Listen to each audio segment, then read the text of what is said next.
was molested to death by my stepdad, but my spirit did not rest till justice was served. If you're hearing this, it means my voice has found a way through time, from the place between the living and the dead. My name was Adiz, and once upon a time, I was just a little girl who believed the world was kind. I used to chase butterflies behind our house, draw faces on the sand, and sing along with my mother as she washed clothes by the stream. She used to call me NM, saying I reminded her of her own late mother, gentle, bright, and always quick to forgive. My father had died when I was 7. I remember his voice like a fatting echo, deep, calm, and full of laughter. When he left, something broke in my mother. She smiled, but her eyes never truly did again. And then came Uncle Felix. That was what she told me to call him, Uncle. He was tall, with kind eyes and a charming smile that could melt even a tired woman's heart. At first, I was happy for my mother. She laughed again. There was meat in our soup, rice on Sundays, and even new slippers for me when school resumed. For a while, it felt like light had returned to our home. But I should have known, not all light comes from the sun. Some burn you quietly until you're ashes. The first time I felt uncomfortable was small. So small I almost convinced myself I imagined it. It was an afternoon, and my mother had gone to the market. I was in the sitting room, watching a local movie on our small TV when Uncle Felix came in. He sat beside me, smiled, and said, "Adiz, you're growing into a beautiful girl." He said it kindly, but something in the way his eyes lingered made my heart thump. I didn't know why. I was only 8. I smiled shyly and shifted away a little. He laughed softly and ruffled my hair. That day, I told myself he meant no harm. But deep down, something dark had started to whisper. Time went on. The small things grew bigger. The stares stayed longer. He'd always find excuses to be near me, to help with homework, to ask for water when my mother wasn't home, or to send me on errands that ended with him waiting at the door when I returned. I began to dread being alone with him. So I learned how to disappear. I'd volunteer to wash clothes longer than needed, pretend to sleep early, or stay late at school just to avoid him. But he always noticed. "Why don't you talk to me anymore, Adiz?" he'd say. "Did I offend you?" I'd shake my head, force a smile, and whisper, "No, Uncle." But inside I was screaming. One night, I decided to tell my mother. She was cooking, and I was standing beside her, helping to slice vegetables. My voice trembled as I said, "Mama, I don't like how Uncle looks at me sometimes." She froze for a second, then laughed nervously. Adiz, don't talk like that. Oh, he's your father now. You know how people gossip. Don't let anyone hear you saying that." Her words cut me deeper than she realized. I wanted her to hold me, to look me in the eyes and see the fear behind my words. But she didn't. She just kept cooking, and I swallowed my truth like a bitter pill. From that day, I stopped trying to speak. I changed. I became quiet. My teachers said I was distracted. My friends said I had stopped smiling. My mother thought I was just growing up. But what I was really doing was shrinking. Each day, I folded myself smaller, trying to become invisible. Each night, I prayed harder than I ever had before.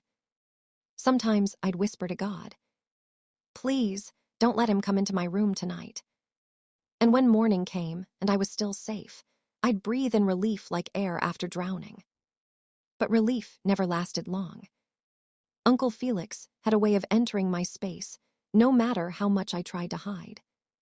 He'd call me my little wife when my mother wasn't listening. He'd offer me gifts and say, "Don't tell your mother, it's our little secret." Secrets. That word became the heaviest thing I carried. I'd look at my mother's smiling face and wonder, if she really knew, would she believe me? Or would she choose her husband over her daughter? So I built a wall of silence, brick by brick. Behind it, I buried my laughter, my songs, my dreams. Still, I tried to hold on to the little pieces of joy I had left. I'd sit outside every evening after sunset, watching fireflies dance in the air. I used to believe they were spirits, the kind ones that bring light to the lonely. I'd whisper to them, "If anything happens to me, please tell Mama I love her." Sometimes the wind would answer, brushing gently against my cheeks like a promise. Life went on, or at least it pretended to. But I could feel something coming, like a storm building behind silent clouds. Each day, the air in our home grew heavier. Each night, the walls seemed to listen to my heartbeat. And deep down, I knew that soon, something would break. I didn't know that my story was already counting its final days. I didn't know that the same house that held my laughter would one day hold my screams. But if I could go back to that time, to my living days, I would tell my younger self one thing. The danger isn't always outside your home. Sometimes, it's the smile that greets you every morning. When I think back to those days, it's strange how ordinary they looked from the outside. If you had passed by our compound, you'd have seen nothing unusual. A woman hanging clothes under the sun, a man fixing the fence, and a girl sweeping the front yard. But behind those small moments, my heart was slowly learning fear. Every morning, I wore my school uniform like armor. The white blouse, though old, made me feel strong somehow, like maybe the world couldn't touch me while I had it on. School was my escape. The noise of my classmates, the sound of the bell, even the smell of chalk, everything there reminded me that life could still be normal. My best friend, Chinwe, always said I was too quiet for my age. "Adiz, you think too much," she would tease, nudging me. "You should come play 10-10 with us." I'd smile, pretending to be shy, but inside I wanted to tell her I wasn't thinking too much. I was just surviving. Sometimes during break, I'd sit under the big mango tree and write in my small diary, the one my father gave me before he died. It had a brown leather cover, and on the first page he wrote, "Always tell your truth, Adiz, even if your voice shakes." I used to write everything there, my fears, my little joys, even my prayers. But one day, I came home from school and couldn't find it. I searched everywhere, under the bed, inside my bag, even in my mother's drawer. When I asked Uncle Felix if he'd seen it, he smiled strangely and said, "You shouldn't write too much. Some secrets are better forgotten." That was the first time I saw something dark in his smile. At home, I began to notice things I used to overlook. How my mother laughed less, how she got angry quickly when I stayed too long in my room. She was tired, always tired, working extra hours at the hospital, trying to keep the bills paid, trusting him to take care of me. She didn't see the monster she brought into our home. And maybe I couldn't blame her. Love has a way of blinding people, even the wisest ones. At night, I'd hear them arguing sometimes. His voice was deep and heavy, hers soft and trembling. It was always about money, or about me. "You're too soft on that girl," he would say. "She needs discipline." "She's still a child, Felix," my mother would answer. "Let her be." After those arguments, he'd look at me differently, like I was the cause of everything wrong in his world. So I started tiptoeing around the house. I'd wash plates before he asked. I'd clean every corner. I tried to make myself small enough not to anger him, invisible enough not to be noticed. But somehow, the smaller I became, the more he saw me. There was one Sunday I'll never forget. Church service had just ended, and everyone was walking home in their colorful clothes. My mother stayed behind to talk with the women's fellowship, so it was just me and him. We walked in silence until he said, "You know, Adiz, your mother doesn't appreciate me the way you do." I frowned. "Appreciate you how, uncle?" He smiled. "You're quiet, gentle. You remind me of her when she was younger." My stomach turned. I didn't understand everything he meant, but I understood enough to know something was wrong. I quickened my steps and mumbled, "Mama is waiting." When we reached home, I locked myself in the bathroom and cried quietly. I started sleeping with my door locked. I began pushing a chair against it every night, just in case. But even then, I could still hear his footsteps in the corridor. Slow, heavy, patient. And each time they passed my door, my heart would race like thunder. My teachers said my grades were dropping. My friends said I looked pale. Even my mother began to worry. "Adiz, are you sick?" she asked one evening, pressing her hand to my forehead. I shook my head quickly. "I'm fine, Mama." But I was. I was drowning in silence. And I didn't know how to ask for help anymore. One night, after dinner, I went outside and sat near the small pawpaw tree behind our house. The moon was full, casting soft light on the leaves. I remember whispering, "Papa, if you can hear me, please watch over me. I'm scared." A wind blew gently, rustling the branches above me. For a moment, I felt warmth, as if someone invisible had placed a hand on my shoulder. That was the only thing that kept me going, the thought that maybe my father's spirit still lingered somewhere, protecting me. But I could tell something was coming. The way Uncle Felix looked at me had changed completely. It wasn't even hidden anymore. My mother, blind with love and exhaustion, didn't see it. And I, too young and too afraid, didn't know how to stop it. Every night, I prayed harder. Every morning, I thanked God I was still safe. Until the day came when morning didn't arrive for me. There are moments in life that seem ordinary when they happen, but when you look back, you realize they were warnings. Subtle, quiet, almost invisible warnings that something terrible was coming. For me, it began with dreams. Every night, I'd dream of water. Sometimes I was standing in it, waist deep, watching ripples move toward me. Sometimes I was beneath it, struggling to rise, while muffled voices called my name from above. I'd wake up drenched in sweat, my heart pounding like a drum. When I told my mother about it, she laughed gently. "Maybe it's just stress, my daughter. Don't think too much." But she didn't see how I'd sit up for hours after that, afraid to close my eyes again. School became harder. I couldn't focus. The letters on my notebook would blur. My teacher's voice sounded far away, like an echo underwater. Once, during assembly, I fainted. The nurse said it was exhaustion, maybe hunger. But I knew it was something deeper, something eating me quietly from the inside. At home, I began to notice how my mother avoided staying alone with Uncle Felix. Maybe she didn't trust him as much as she pretended to. Maybe she had started to see the cracks too, the way his temper flared, how his smile didn't reach his eyes anymore. But she never said it out loud. She just worked longer hours, always finding reasons to stay away from home. That left me alone with him more often. One afternoon, I came home early from school. The sky was cloudy, the air heavy with the promise of rain. When I opened the door, Uncle Felix was sitting on the couch, holding my missing diary. He smiled when he saw me. "You didn't tell me you could write so beautifully, Adiz." I froze, my stomach twisted. I had written everything in that diary, even the parts about him, the fear, the things I couldn't say aloud. He flipped through the pages slowly. "So this is what you think of me?" he asked softly. I didn't answer. I couldn't. He stood up, walked closer, and patted my head gently. "You shouldn't write such stories, Adiz. People might misunderstand. You know I love this family." Then he walked past me and left the room. When I finally found the courage to open my diary again that night, the pages were gone.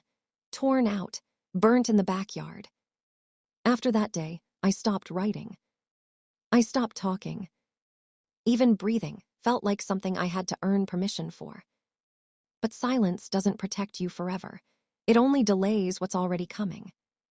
One Friday evening, my mother came home later than usual. She looked tired, her uniform stained with hospital work. She dropped her bag, sighed, and sat beside me on the bed. "My Ada, you've been so quiet these days. What's wrong?" Her voice was soft, the kind that could melt a frozen heart. For a second, I wanted to tell her everything. To scream, to cry, to beg her to take me away. But then I remembered the last time I tried. The way she dismissed it, the way she said, "Don't talk like that." So I just smiled and said, "Nothing, Mama, I'm fine." She kissed my forehead, murmured a prayer, and told me picked up another night shift for the weekend. Be a good girl while I'm gone, I nodded, but my chest felt heavy, as if the air itself had turned into water again.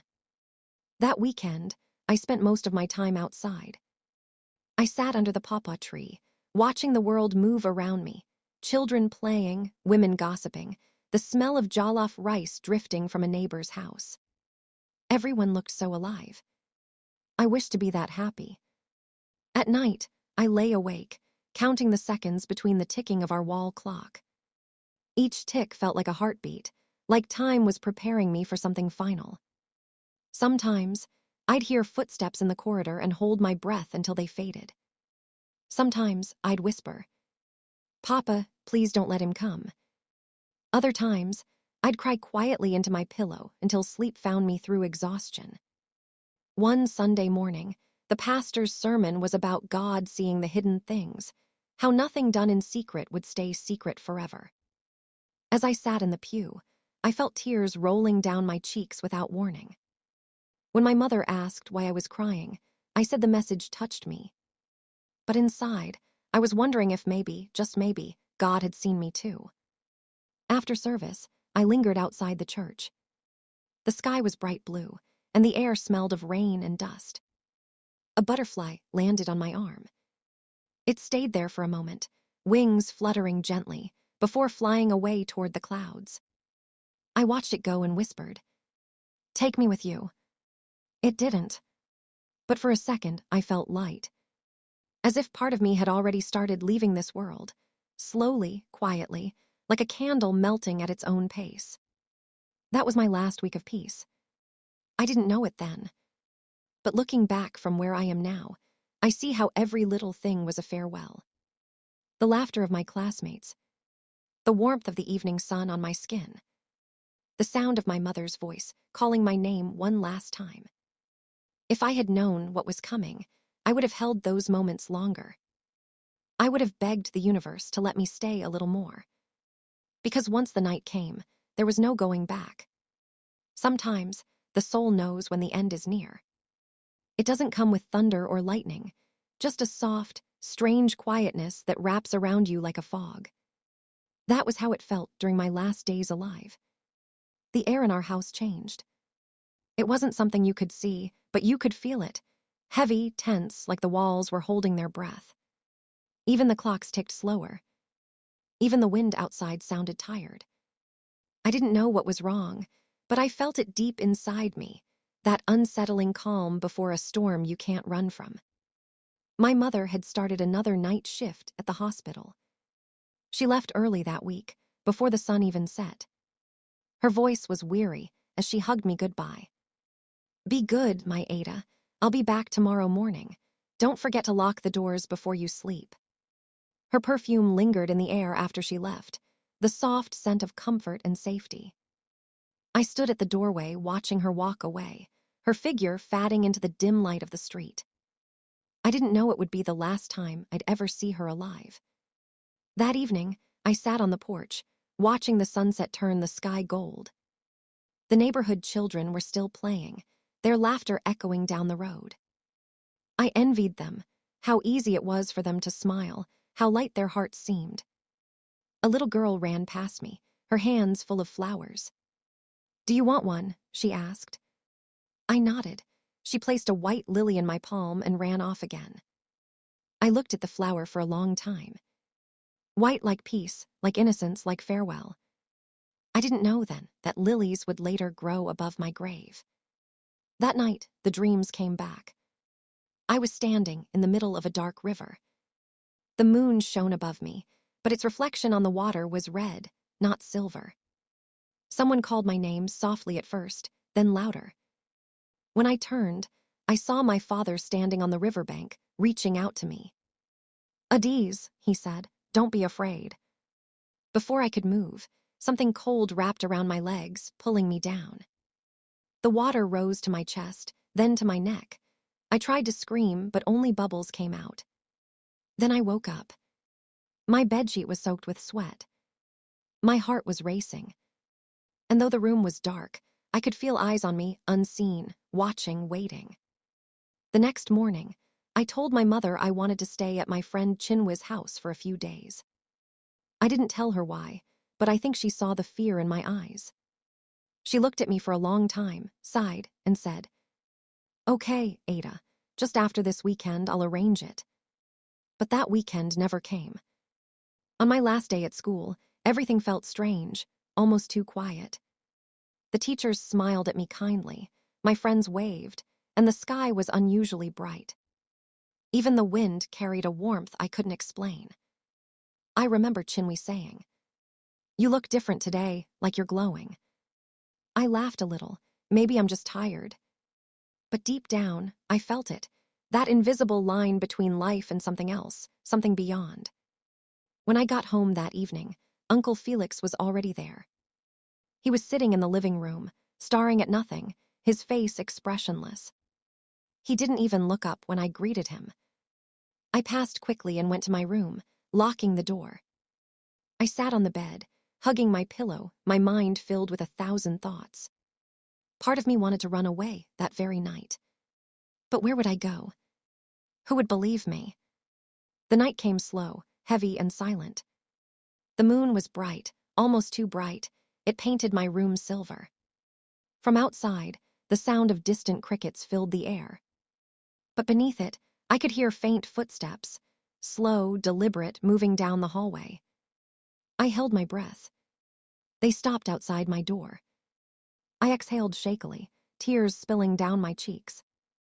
That night was thick with silence. The power had gone out again, and the house was wrapped in darkness, except for the faint glow of the moon slipping through my curtain. I remember clutching my pillow, wishing morning would come faster. When the door creaked open, my heart froze. I knew that sound. I had prayed never to hear it again.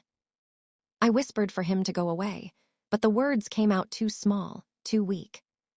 Uncle Felix walked in smiling. He sat close to me. I was shaking, I was scared. He touched my chest and said I'd develop very beautiful physical features when I grow up. I wanted to scream. With shaky voice, I asked to stop touching me like that. He looked at me lustfully. He began rubbing my thighs, raising my dress up. He said my body was soft. I tried to stop him. His smile began to fade and my fear increased. The next thing, he grabbed my legs, spread them wide, asked me to remain in that position, and he started taking off his clothes. At that point, I cried out. He got angry, slapped me, removed my panties and stuffed my mouth with it and tied my hands with his shirt. I became helpless. He got onto me and I felt him forcing something into my private part. I felt deep pains. I tried to scream. He kept on doing that. The pain was too much to bear. If I tried to force myself out of his hold, he would hit me. So I lay there, helpless. The rest of the night blurred into a storm of fear. I felt my breath slip away, the world fading into black. When morning came, I was no longer there. I stood beside my bed, watching my own body still, quiet, lifeless. That was the night I left the living. But even in death, I could not rest. That night, I realized too late that the world I trusted had turned against me. After the fear had frozen me, I felt him, my stepfather, panic. The same man who smiled and whispered promises now moved quickly, his every step heavy with dread. He didn't know what to do, and that fear gave him strength I could not stop. I remember him lifting me from the floor. I didn't resist. I was too small, too terrified, and too stunned to even scream. My body felt heavy, like lead, while my mind spun with questions I had no answers for. The moon was hidden behind clouds, and the wind carried only silence. He walked quickly, avoiding the neighbors, the roads, the light. He carried me to the far bush behind the village, a place no one dared go, where the trees leaned close together as if hiding secrets.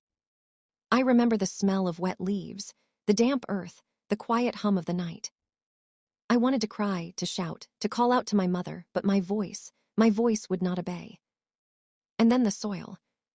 It covered me slowly, the darkness swallowing everything I knew. I felt my breath leave me, my body went still. And for the first time, I realized I was leaving the world of the living. But even as the earth pressed down, I did not fade.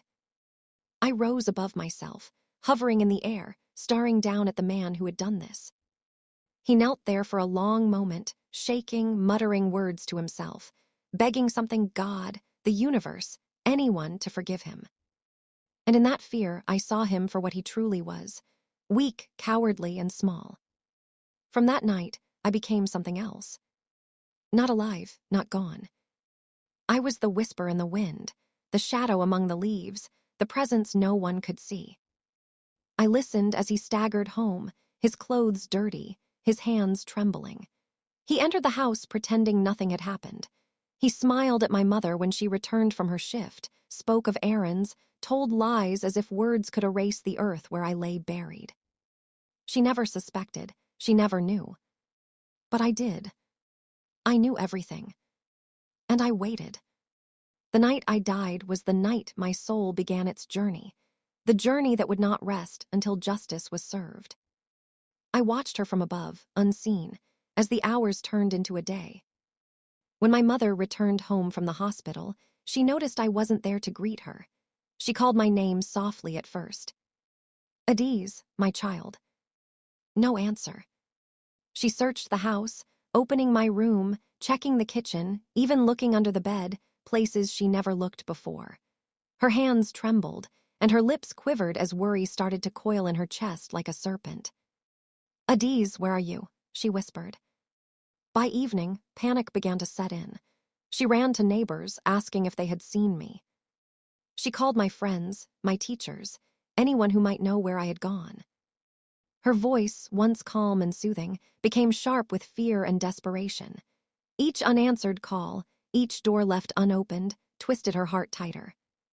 She blamed herself quietly, though no one else could hear her guilt. I should have watched her more closely. I should have known. But my stepfather, smiling too easily, claimed he had no idea where I was. He feigned concern, but I could feel the lie in his voice, the fear behind it, the worry that he had left a trail someone might follow. All the while, my mother never suspected that the truth, the horror, was right under her nose. She stayed awake nights, packing the floor, praying, crying into her pillow. She called my name into the empty darkness, hoping I would answer, hoping the world hadn't swallowed me. I wanted to reach out to her, to whisper that I was still close, still watching, still loving her. But my hands could not pass through the earth that held my body.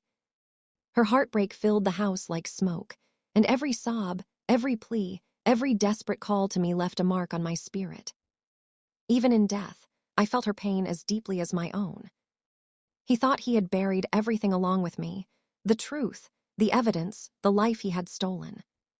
But fear has a way of growing in the quiet, and guilt feeds it like fire to dry grass.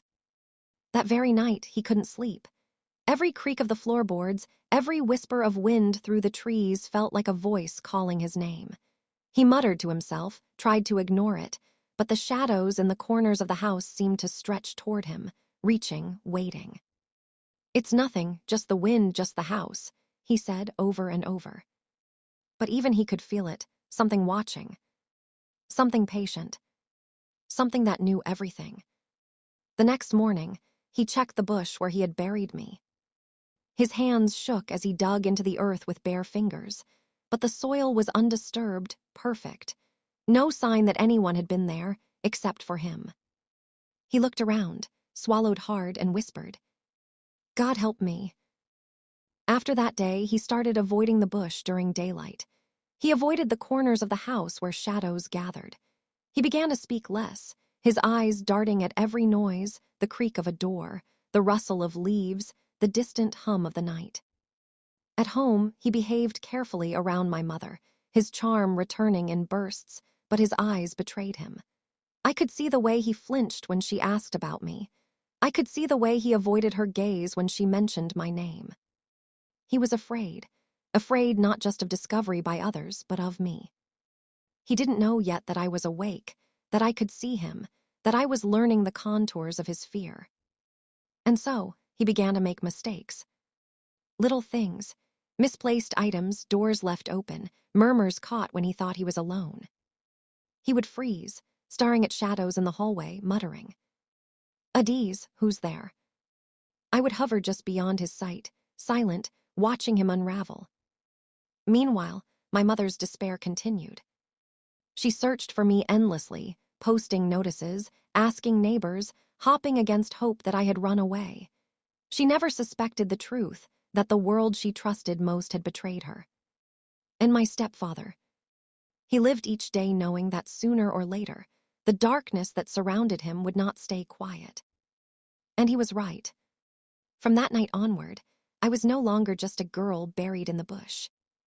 I was a presence in the shadows, a whisper on the wind, a silent witness to every lie he told and every lie he tried to live. I had left my body behind, but I had not left my world. And he would soon learn that some spirits do not rest. At first, I only watched. I wanted him to feel what I felt, the helplessness, the silence, the fear that no one could save me. He slept lightly now, tossing from side to side. Every time his eyes closed, I whispered his name softly, almost like a memory. Papa. The word carried the weight of everything he'd taken from me.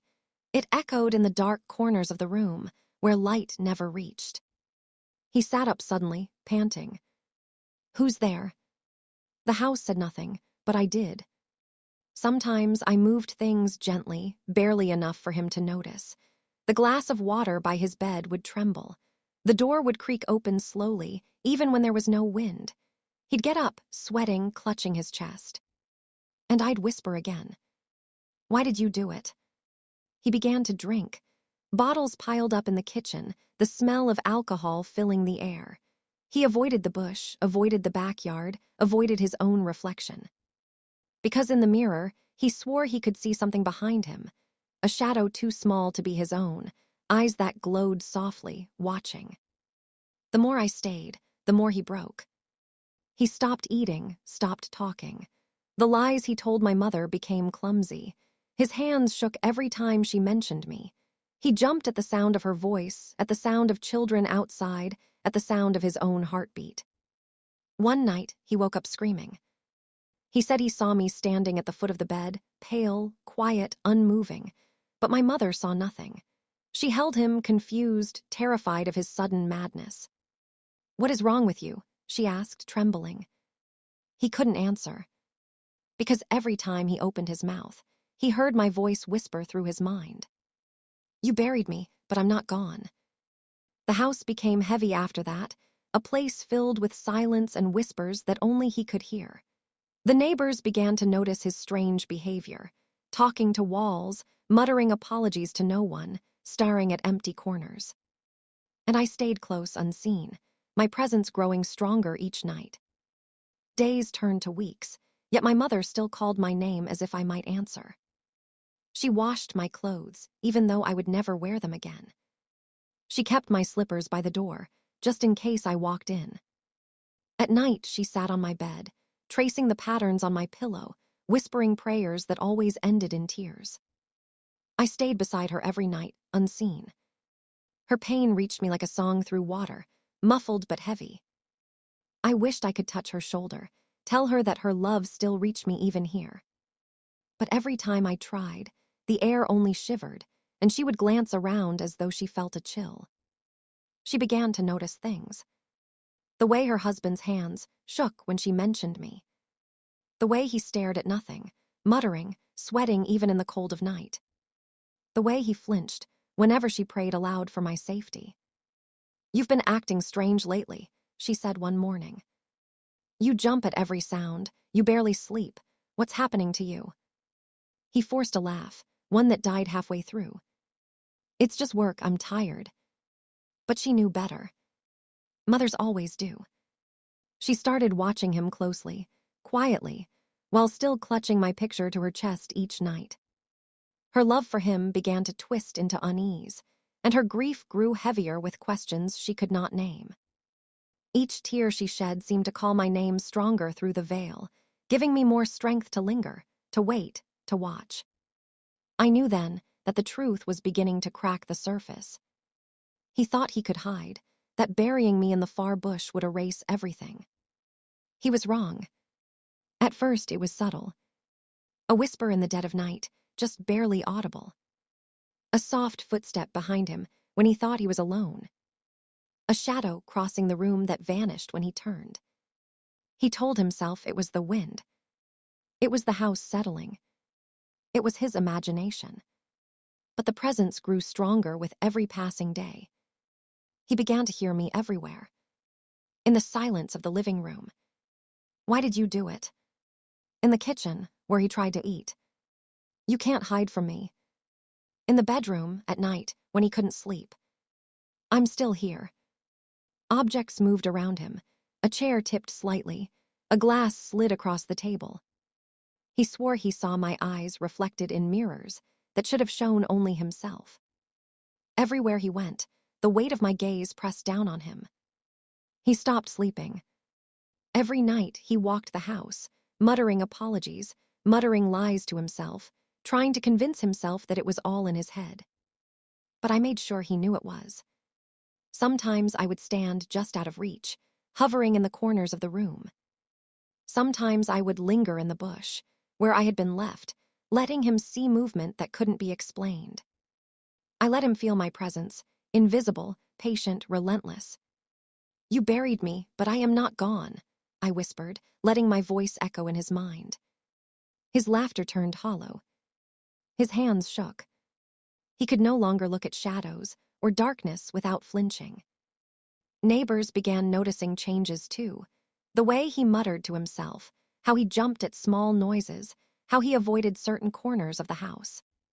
But he didn't care about them. He only cared about the feeling that followed him everywhere, that I was watching. Waiting, never leaving.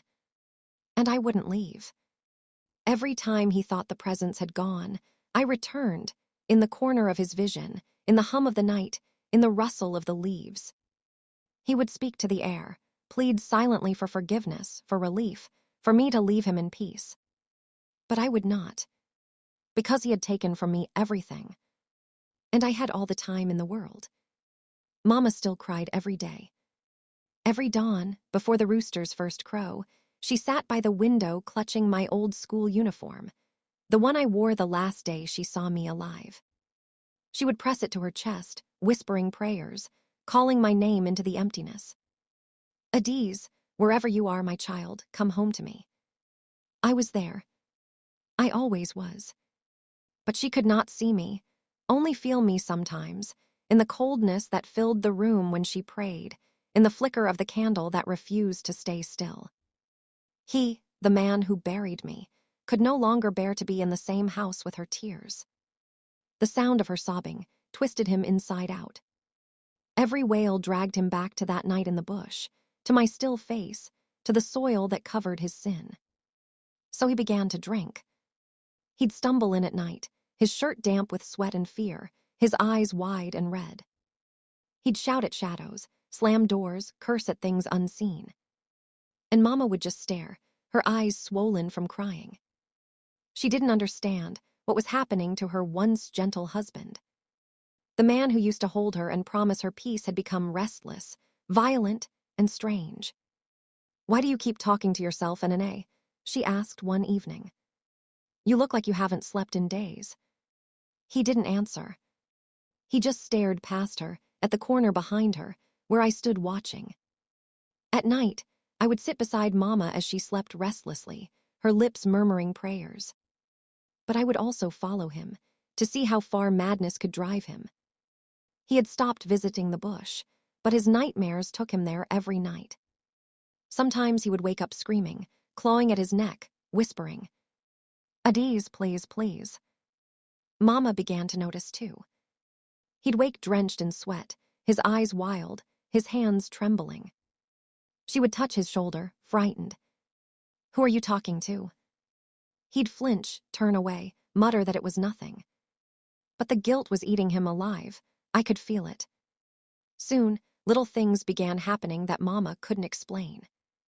The door to my room, which had always been locked since I disappeared, began to creak open on its own. Her Bible, the one she always kept under her pillow, would fall to the floor at night. And once, she swore she heard a child humming the lullaby she used to sing to me. Her eyes filled with tears. "Adiz," she whispered. But I couldn't answer her, not yet. Not until the truth was ready to come out. So I turned my vengeance where it belonged on him. He could no longer eat. Every meal tasted like dirt. Every drink burned his throat. He stopped looking at mirrors, because when he did, he didn't see himself alone. He saw me standing behind him, silent, watching. And with every passing night, I grew stronger. The weight of my silence pressed harder on his mind. His soul began to break under the guilt he carried. Mama didn't know what to believe anymore.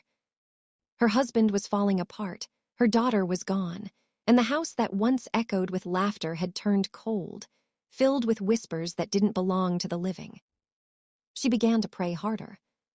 But deep down, I could see the fear growing in her eyes. The fear that maybe, just maybe, her husband knew more about my disappearance than he had ever said. He tried to shut me out.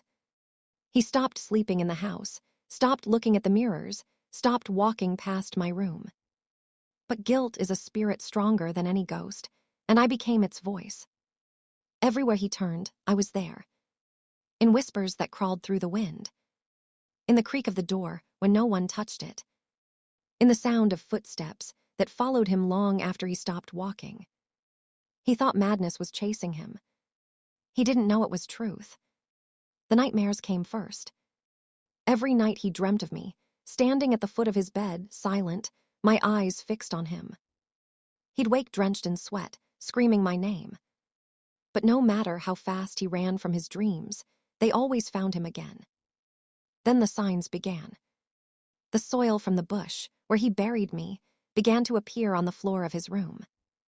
Wet earth scattered across the tiles each morning, smelling of rain and death. He would sweep it away in panic, but by evening it would be there again. The walls whispered at night. The lights flickered when he lied. Every time he opened his mouth to tell Mama, "I don't know what happened to her," the bulbs dimmed and the air grew cold. And each time, his heart raced faster, because he could feel me near. One night he broke. He ran into the sitting room, shouting into the darkness. "What do you want from me?" The house answered with silence. Then slowly, one by one, every photo frame on the wall turned upside down, all except one. Mine. He fell to his knees, sobbing, clutching his head. "Stop it, please stop." But the truth was no longer his to hide. I made him relive it. Every step. Every sound of that night in the bush. The weight of the shovel in his hands. The cold silence that followed. The thud of the earth. He saw it again and again, until his mind shattered beneath the weight of his own memory. By morning, he was muttering to himself in the streets. "She won't leave me. I buried her there in the bush." People gathered, staring, whispering. Mama heard him before she saw him. And when she rushed forward, trembling, asking what he meant, he just kept repeating it, his voice shaking, his eyes lost. "I buried her there, Adiz in the bush." That was how the truth came out. Not by force, not by witness, but by the weight of guilt that I made impossible to bear. The haunting was never meant to frighten him. It was meant to reveal him. Every whisper, every flicker, every breath of cold air, all were pieces of memory forced back into his mind until he could no longer lie. And when he finally spoke my name, not as a plea, but as a confession, the wind outside fell still. Because justice had begun. When the words left his mouth, they spread like wildfire. The neighbors whispered, the elders gathered, and by evening the whole town knew. That NNA, the man Mama trusted with her heart, had confessed to burying her only child. But Mama didn't believe it. Not yet. She couldn't. She sat on the cold floor, shaking her head as people surrounded her, their faces heavy with pity. "He said he buried her in the bush," they told her. "He confessed, Mama Adiz, we all heard him." She rose slowly, her eyes empty. Her Bible fell from her hands. "No," she whispered, "not my husband, not my NNA." But deep down, something inside her had already begun to break. Because the truth wasn't new. It was only returning to her in echoes she had tried to silence for months. That night, she didn't sleep. The house was quiet, too quiet. And yet she could hear me. Not clearly, not in words, but in the soft sound of my laughter that once filled those walls. In the faint scent of my hair oil that drifted past her. In the tiny handprints that began to appear again on the window pane. Her tears fell freely. "Adiz, my child, show me where you are." So I did. The next morning, she followed the voice of her spirit. She didn't tell anyone where she was going. She just walked barefoot, her wrapper tied loosely, her eyes fixed on the road that led to the thick bush behind the stream. I led her through the path he thought no one would find, the one covered in weeds and silence. The air grew colder with every step she took. When she reached the clearing, the wind stopped. Birds scattered. And there, where the soil looked uneven and the grass refused to grow, she fell to her knees. Her trembling hands began to dig. Slowly, desperately, calling my name over and over again. "Adiz, Adiz, my baby." The villagers who had followed her arrived moments later. And when they saw what the earth revealed, the little bones, the torn dress, the faded ribbon, the air filled with screams. Mama didn't move. She held what was left of me in her arms, rocking gently, whispering lullabies through her tears. The same song she used to sing to me when I couldn't sleep. The same one I'd hummed through the wind to guide her here. They took him away that day, the man who had buried me. He didn't resist. He didn't speak. He just stared at Mama as they dragged him off, his eyes hollow, his lips trembling as if still haunted by my name. The world now knew the truth. And Mama's wails echoed through the whole village, carrying both her love and her pain to the skis. I watched her from the edge of the trees, unseen but near. Her tears fell upon the earth that had held me captive for so long. And though my heart could no longer beat, it ached for her still. Because justice had come. But peace had not. The truth had finally broken free. But it left behind a silence that felt heavier than the lie ever did. The village that once rang with laughter now spoke in whispers. People lowered their voices when Mama passed. Children pointed, not out of mockery, but out of fear, fear of the story that now lived in our home. Mama walked like a shadow of herself. Her eyes carried no light. She moved through the house, as though each wall whispered memories she could no longer bear to hear. The kitchen, where she used to sing as she cooked. The corridor, where I used to wait for her to return from market. My room, she locked it now, but still stood before the door sometimes, her hand resting on the handle, trembling, unable to enter. The neighbors brought her food. The women from the church came to pray. But none of it reached her. At night, she sat in the compound, staring at the sky, clutching my old storybook against her chest. The one with the torn pages, where she had written my name on the inside cover. "You're free now, my child," she would whisper. But I'm still here, still alone. And I was there too. Sitting beside her, though she couldn't see me. Listening to her heart break again, and again with every breath she took. Sometimes, when she cried herself to sleep, I would make the night gentler for her. A soft wind brushing her face. A faint hum of the lullaby she used to sing to me. She would stir, whisper my name in her sleep. And for a moment, I could almost feel her hand brushing mine. But the peace she needed, and the rest I longed for, still stayed far away. The man, my stepfather, was gone. Taken by madness, before the prison gates could close behind him. Some said he wandered to the edge of the forest, muttering my name. That he spoke to the wind, as if begging it for forgiveness. Others said they heard him cry out at night. That the same bush where he buried me had become his refuge, and his curse. I didn't go to him anymore. I didn't have to. The haunting had already done its work. The truth had spoken through his own mouth. Now my pain lingered only for Mama. For the woman whose love had never wavered. Even when the world shattered around her. Days turned to weeks.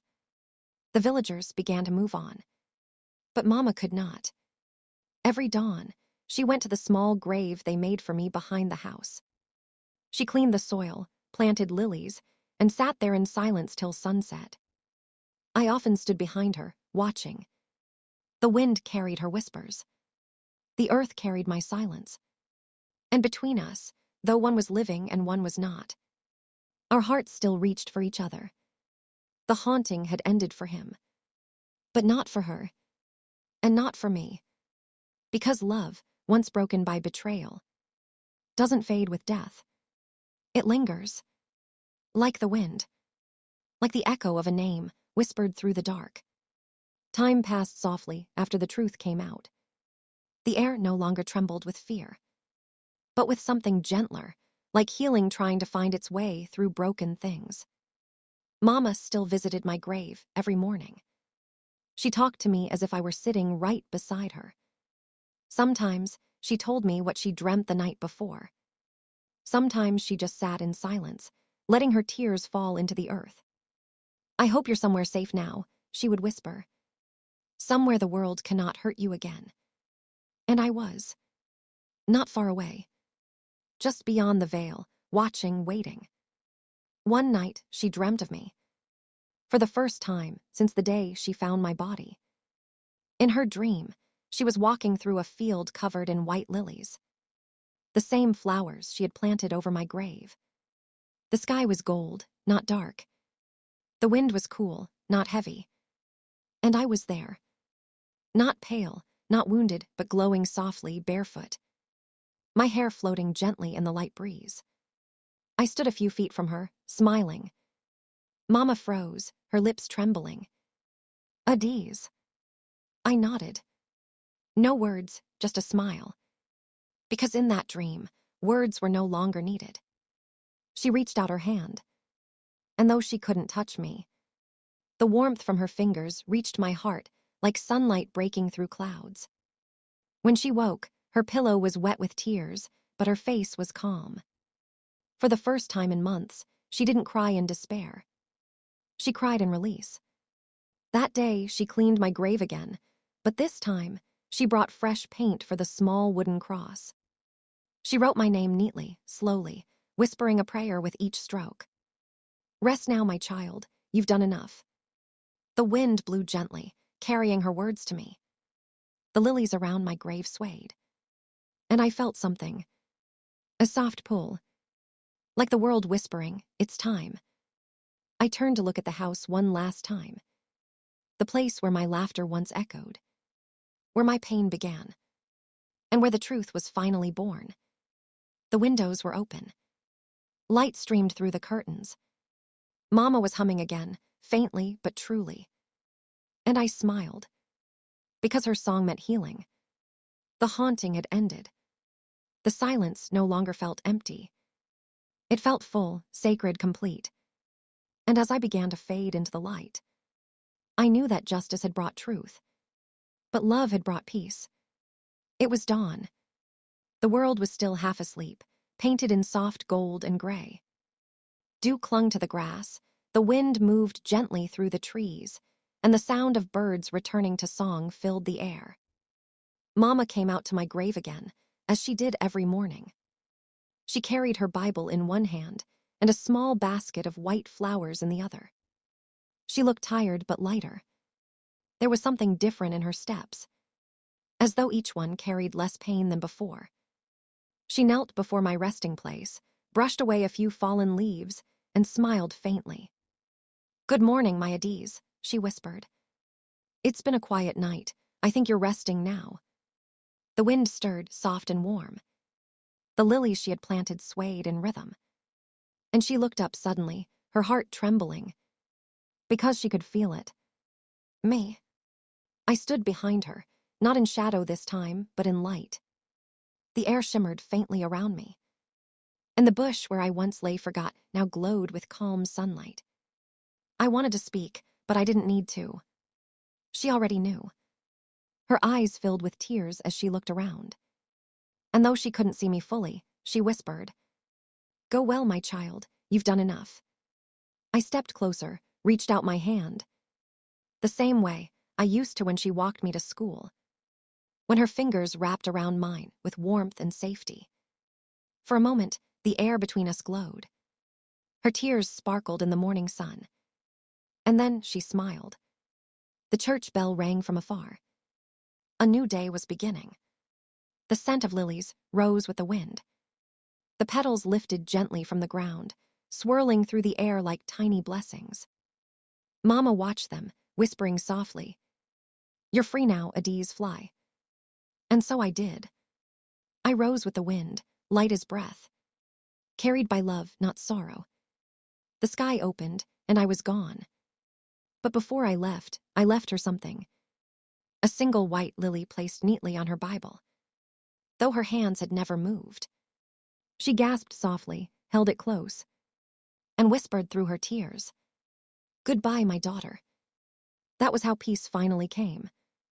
Not through vengeance, not through fear, but through truth, love, and release. And from that day forward, every time the wind brushed gently through the lilies by her window, Mama would smile, because she knew I was home. After the truth came out, the village changed. Not overnight, not completely, but slowly, quietly, like a river shifting its course.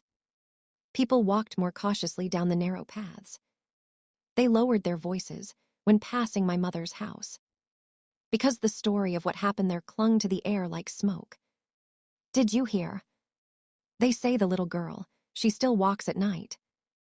I swear I saw her by the bush near the river." Whispers like these traveled from doorstep to doorstep, from market stalls to church gatherings.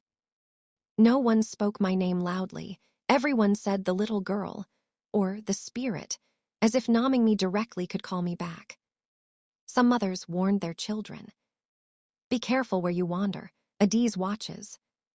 The men who had once been quiet in the evenings would glance toward the trees, their hands tightening around walking sticks or machetes. Even the elders, the ones who had seen many tragedies, spoke in hushed tones. "The house will never be the same, and the child, she will not rest until the truth is carried." And they noticed him, my stepfather. Every time he passed, their whispers grew louder, sharper. "He cannot sleep. The child's eyes are on him. Her voice follows him, even when he is alone." I was there in the shadows, always watching, always waiting.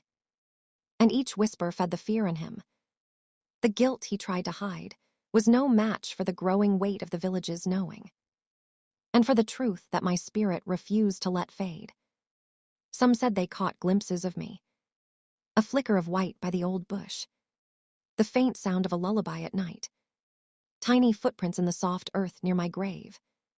The villagers never stopped whispering, and through those whispers, the story of what happened, of the injustice, of the little girl who refused to be silenced, spread farther than the trees could hide it.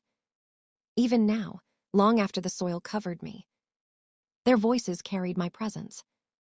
Their whispers became my song, and my haunting became a reminder. Truth, once buried, will always find a way to speak.